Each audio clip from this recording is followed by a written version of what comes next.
Prihraničná obec Bobrov sa rozprestiera v severovýchodnej časti regiónu v bezprostrednej blízkosti vodnej nádrže Oravská priehrada.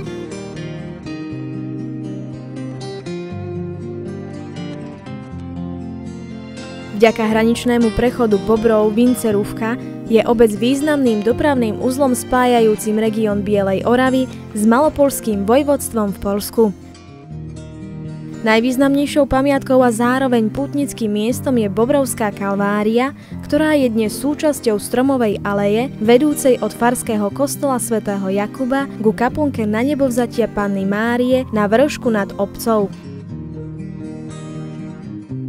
Keď pôvodnú kaplnku nad obcov z roku 1836 zničil blesk, rozhodli sa Bobrovčania zničenú kaplnku opraviť a vybudovať ku nej kalváriu so 14 zastaveniami krížovej cesty. Kalvária bola vybudovaná v rokoch 1890 až 1894.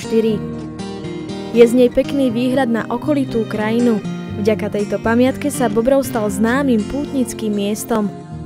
Púte na Bobrovskú kalváriu sa každoročne zúčastňuje niekoľko tisíc pútnikov. Bobrov je dnes modernou obcou s vybudovanou infraštruktúrou a veľkým potenciálom pre ďalší rozvoj. Dobré podmienky a blízkosť mesta Námestovo vytvárajú vhodné podmienky pre rozvoj bytovej výstavby. Slávnu plátenícku históriu obce dnes dokumentujú už len historické objekty remeselníckych domov, ktoré sú národnou kultúrnou pamiatkou.